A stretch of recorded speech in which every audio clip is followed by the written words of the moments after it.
So my presentation is on what I want to generalize as being pro-ag management techniques. All of my research is primarily from two sources. First, by the American Farmland Trust, entitled Planning for Agriculture in New York, a toolkit for towns and counties. And my second source is a community involved in sustainable agriculture document titled Scaling Up Local Food, Investing in Farm and Food System Infrastructure in the Pioneer Valley. So who needs to take part in pro-ag management? It takes a village. It sounds rash, but local foods are like children. They need to be cultivated, local food sources. They need to be cultivated, nourished, and supported by all around them. Often, pro-ag management begins with grassroots organizations from the bottom up, but this all needs local government support. What needs to be managed for a pro-ag area? Everything, from farmer support to food processing facilities, every part of the supply chain and infrastructure needs to be managed in some way, shape, or form. It is all connected and needs to be kept in a delicate balance in order to achieve optimal output and bring the most benefit to the community. How about we start this yesterday or yesteryear? I wish I could be up here saying 7 years ago we did blah, blah, blah.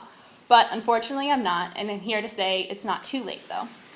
It is my personal philosophy that it's never too late to make a positive change, so let's start right now or in 320 seconds when the presentation's over. Where do we need to do this? From there to here, here to there, everywhere. As our world becomes more and more integrated by the millisecond, we need each and every local government to make pro-ag management a top priority. Because everything is becoming so interconnected, political and geographic lines are becoming simply lines on a map. Why should we promote and encourage pro-ag management techniques? Well, I ask, why not? How many of you had a vegetable garden growing up, and don't you remember how much better that cucumber tasted because you grew it with your mom or dad, and it was fresh, and it was as fresh as it could possibly be? I'm not saying that we should all start growing our own fruits and vegetables. Commerce and society have evolved from feudal, self-reliant ways of life. What I am saying is that we should begin to think about and create pro-ag management techniques in our own regions so that we can have a fresh, almost from my neighborhood, cucumber taste. So it's time to take a breath and prepare for the next part. The next 10 slides will depict different tools, techniques, regulations, laws, what have you, that can be carried out in every locality. Many of the case studies and examples are from New York, but that doesn't mean they cannot be incorporated elsewhere in the world. After all, with its various regions and agriculture availability, New York is the prime example of how political and regional lines are blurring. Any and all local planning efforts come out of a comprehensive plan, and it is imperative that pro-ag management techniques be incorporated into a region's master plan, as well as have an appropriate and attainable pro-ag plan written separately. As I said earlier, this is going to take some work, but having a plan in place will ensure that everything moves forward. The second idea is public education. Less than 2% of the population is now involved in farming, whereas just a generation or two ago, everyone knew someone who was in agriculture at some point. There are many ways to educate the public, like graphic fact sheets, through literature, such as more interactive ways like farm tours, or in Saratoga, New York, they host a Farm Fest weekend. Access to fresh and local healthy food is the first step to building a healthy local community. Unfortunately, we live in a world where people act only on consequence. Thus, it is necessary to create food and health policies to promote healthy eating. The New York State Council for Food Policy is a member group that ensures New Yorkers have access to healthy food. Updating zoning ordinances and laws so that farmland and farm users are justly defined. It would be wise to adjust zoning overlays to accomplish the most fertile and farmable land. Where is it?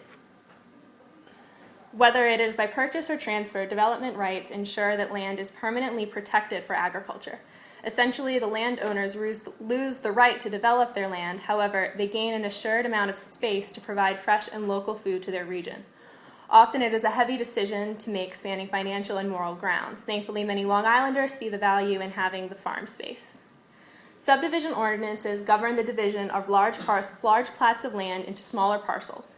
Many factors are taken into consideration with respect to agriculture ordinances can require that actions and attention be taken for subdivisions around farmland to ensure the farmland remains fertile and uncontaminated. The New York State real property tax laws analyze land and existing buildings by their use. Taxes are just one more cost to farmers that goes into their operating expenses. By lowering the property taxes, we allow farmers to use more of their assets for production, which in turn benefits the community.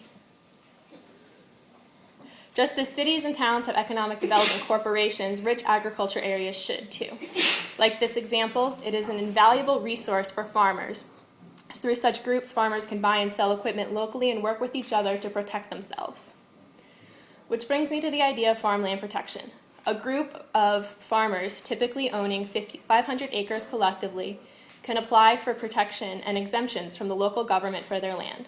Farmers enrolled in these districts are entitled to right to farm protections, including notice of intent, which requires farmers to be notified of any significant land use changes in and around their area. One idea that was harped upon in the article by the CISA was the importance of balance and an integrated infrastructure. If there are not enough farms, then it is not profitable for multiple food processing facilities to be nearby. However, if there are too few facilities, farms are backed up and are limited by the bottlenecking at the facilities and can lose money by bad crops. So let's take this full circle. Remember that fresh, off-the-vine cucumber that you grew in your backyard. Imagine that crisp taste for all your vegetables. It's possible with a well-planned food system. I hope from this brief presentation that you will have gained some knowledge and ideas on how to bring pro-ag management techniques to your region.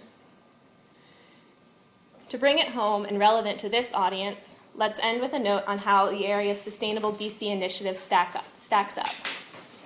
This set of questions was in the Farmland Trust document, and it basically outlines whether your county is planning for